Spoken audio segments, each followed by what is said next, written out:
Hey there guys, Peter here from Football for Kicks, bringing you finally the player review of the Nike Mercurial Vapor 9 in the Fireberry pink, red, electric green, and plum purple colorway, so the main release colorway.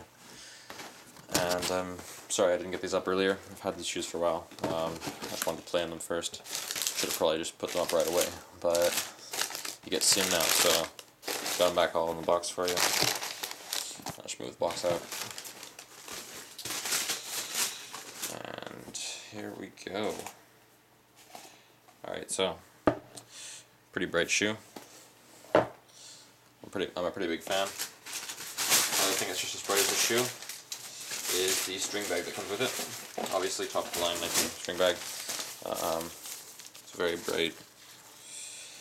Got the Mercurial Nike logo, no fancy slogan on it like the Vapor 8 CRs, but it's nice. Got the pink Fireberry and electric green drawstrings, and personally it's a flashy bag, but it's one of my favorite bags Nike's made, because it's more daring, and that's what the Mercurial line really stands for.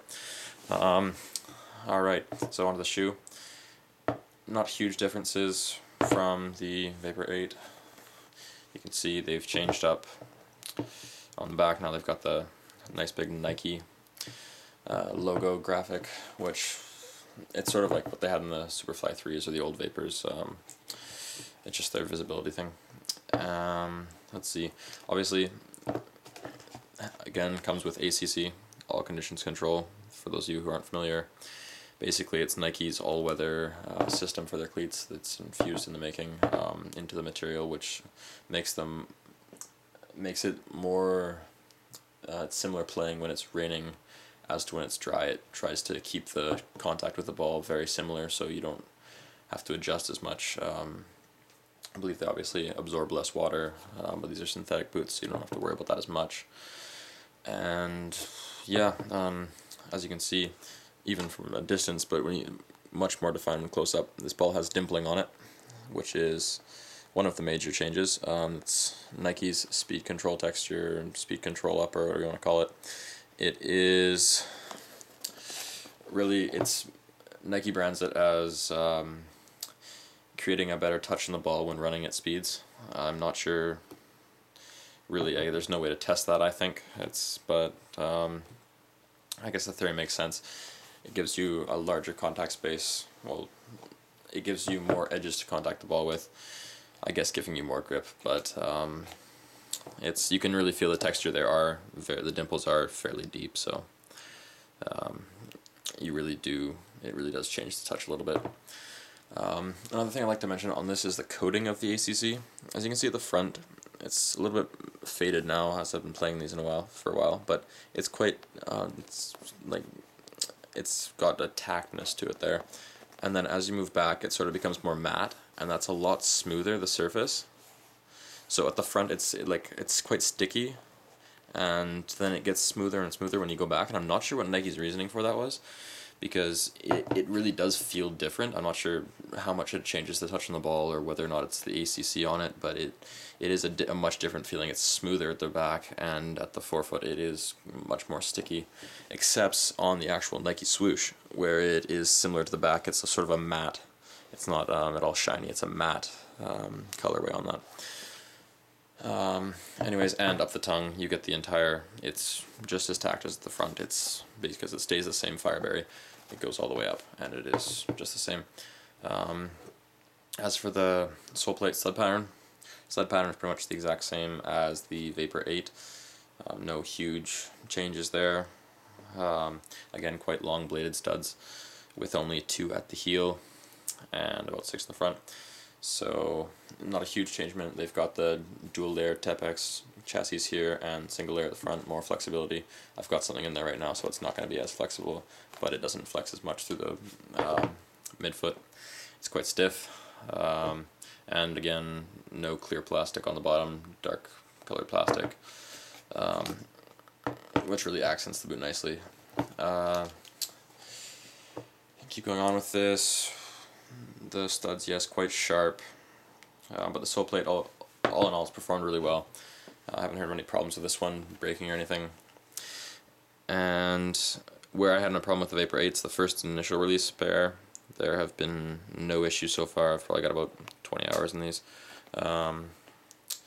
So really no durability issues so far, and some of that has actually been on artificial grass, which is not the best for your boots. So I'm fairly confident. I mean, being a speed boot, it's never going to last quite as long as, say, your heavier Tiempos, your Copas, Power Cats, but really it still is. It's a well-built boot, sort of reminiscent of the Superfly in the construction quality, I think. A couple things I'd like to go over here. One thing that sort of ticked me off was, it's hard to see, but the swoosh is actually cracking a little bit.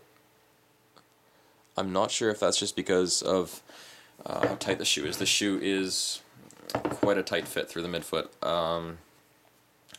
It's maybe a bit tighter than the 8s. I did buy half a size larger when I went with these. I don't think you really have to. I do have somewhat wider feet, so I probably shouldn't be wearing these anyways. But my feet are quite comfortable in this. It took about, there's a 45-minute period. I went to a training session early and wore in all the kinks, and then after that I was ready to go. I didn't have to change them during the session, so that was nice. But yeah, I was a bit ticked off because that's right where the crease mark is when I move, and the swoosh is just, it seems to be cracking all the way along, just little miniature things.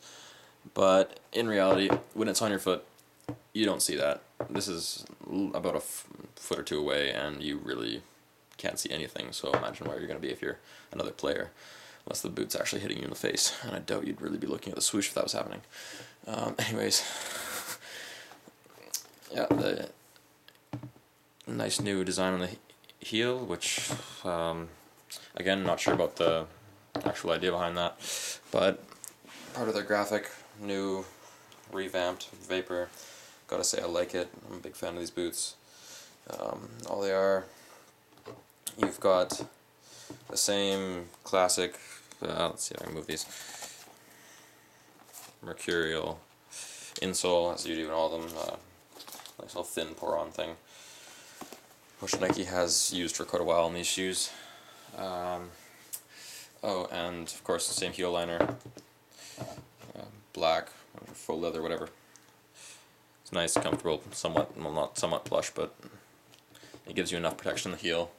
And actually, that's another thing I noticed, final thoughts, is that this shoe is a bit thicker. It is a Tahitian synthetic upper, but it is a little bit thicker than the Vapor 8.